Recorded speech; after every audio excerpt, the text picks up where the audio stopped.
Amados amigos, podemos nos sentar. Celebramos hoje a grande festa de Pentecostes, aquele momento em que o Espírito Santo desce sobre os apóstolos e Maria, reunidos no cenáculo. Cada evangelista tem a sua teologia. Lucas, por exemplo, põe esses momentos, ressurreição, ascensão em Pentecostes, em momentos separados. João, é tudo no mesmo dia. Os outros evangelistas também. Será que isso tira a veracidade? O fato da data não estar em sintonia? De modo algum. Cada evangelista quer enfatizar um aspecto. A liturgia segue o evangelista São Lucas, que diz que Jesus passou 40 dias aqui na terra, depois subiu aos céus e mandou o Espírito Santo. Por isso estamos celebrando, depois de 50 dias, a festa da Páscoa. E a gente pode se perguntar até por que Deus escolheu esse dia. Esse dia, na tradição judaica, era uma festa da Shavuot. Shavuot, em hebraico, significa semanas. É a festa da espera. É o momento em que o povo espera para poder colher. E talvez essa experiência da espera, da colheita, nos ensine algo do Espírito Santo. Na colheita não tem a nossa vontade. Na colheita se joga a semente e espera Deus agir. É Deus quem faz as coisas. E assim é a nossa vida. Quando a gente entende a vida cristã, a gente sabe que o nosso querer fica para trás. O que deve ser, o que nós devemos ser, aquilo que Deus deseja de nós, é o que nos ilumina. E talvez nessa caminhada existam os fracassos, nossas quedas, pecamos, mas porque esquecemos que na nossa vida é Deus quem age. A Igreja Católica ensina que se nós desejamos ser santos, não é o nosso esforço. Por isso Paulo fala que não é o esforço dele, mas é a graça de Deus. E essa graça de Deus, ela é capaz de transformar e iluminar até o caos. A primeira letra da Bíblia, as primeiras páginas, fala justamente sobre o Espírito Santo. No caos, que era o mundo, na escuridão, bovu, baboru, como diz o hebraico, escuridão e caos, pairava o Espírito de Deus. Porque é Ele quem vai dar forma, é Ele quem vai dar organização às coisas que parecem caóticas. Esse Espírito Santo é uma grande força de Deus. Quando nós olhamos os apóstolos, vemos que antes dessa experiência com o Espírito de Deus, eles eram homens fracos. Na hora da cruz, eles abandonam Jesus. Mas depois dessa experiência, eles têm uma força muito grande. E é interessante que aos olhos dos homens, como é que Jesus deixa a missão do Evangelho a esses homens que o traíram? É um sinal de fracasso. Mas Jesus, a partir do fracasso deles, usa-os com o seu Espírito. Por isso que hoje, nós estamos 2000 anos depois desse fato, do outro lado do oceano, ouvindo essa palavra. Porque não foi mão humana, não foi uma logística dos apóstolos, foi Deus que quis. E quanto mais percebemos a fraqueza dos apóstolos e daqueles que pregam, mais vemos a ação de Deus. O padre é o primeiro dos pecadores. No rito antigo, ele era o primeiro a fazer o confesso. O confesso, aquela oração que nós fizemos na primeira missa, o padre fazia primeiro sozinho, e depois toda a comunidade seguia os passos.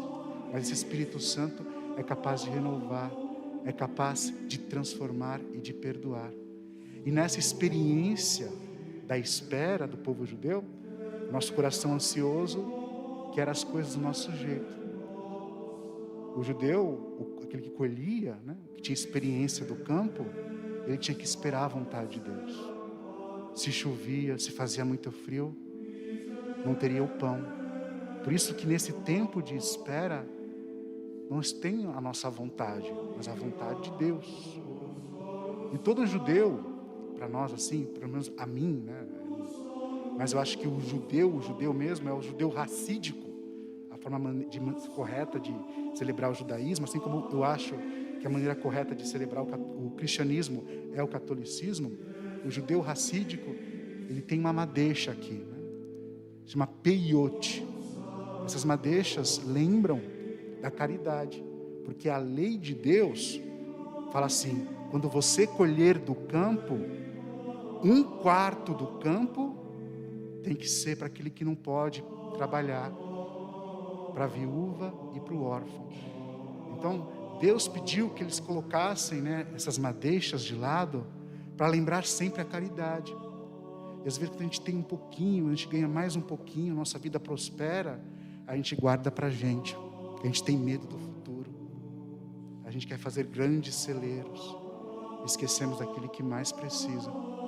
E por isso que Deus colocou essa grande festa nesse tempo, para lembrar que tudo é dele. Não adianta nossos apegos, nossas vontades, tudo é Deus.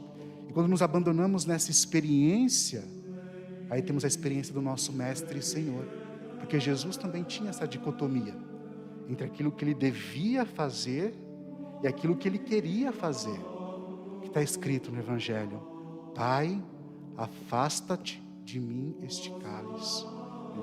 A vontade de Jesus talvez não fosse sofrer a morte, mas ele queria fazer a vontade de nosso Deus.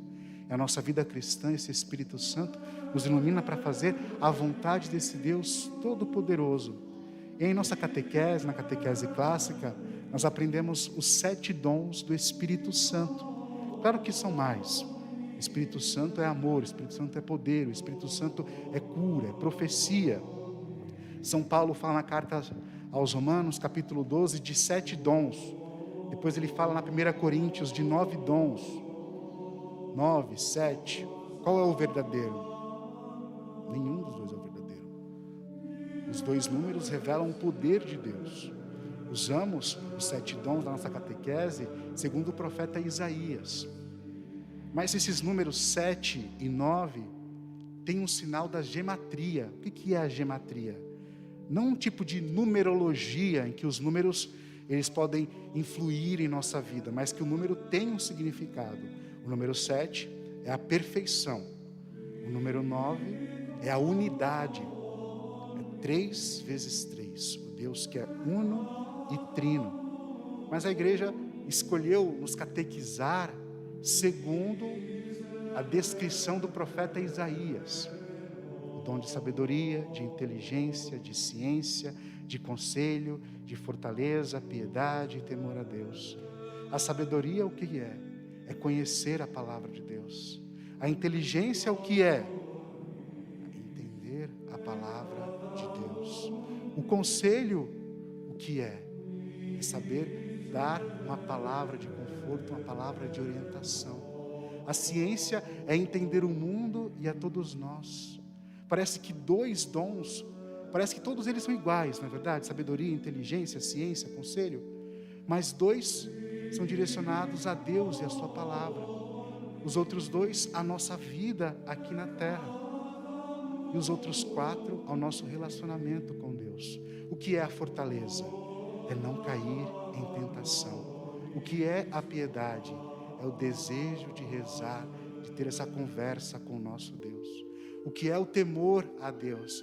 É essa reverência a Deus, a que Ele que nos deu a sua lei, esse temor de não cumprir a lei que Ele nos deu. Então, amados irmãos e irmãs, neste tempo em que nós experimentamos a nossa fraqueza, a nossa debilidade, o que é o ser humano, né? A gente acha que a gente é dono do céu, da terra, de tudo. Vem um vírus, a gente não consegue nem ver e destrói todo o nosso orgulho. Que a gente possa ler esse fato com os olhos de Deus, perceber a nossa fraqueza, perceber que não podemos nada, mas com o Espírito de Deus tudo podemos. E dentre os dons do Espírito está o dom da consolação. Paráclito significa advogado e consolador.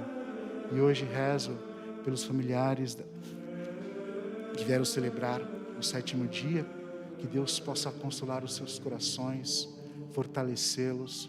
A experiência da perda, não há palavras de consolação, mas a experiência de poder de Deus, da ressurreição, do reencontro, possa iluminar o coração de vocês. Louvado seja nosso Senhor Jesus Cristo, para sempre seja.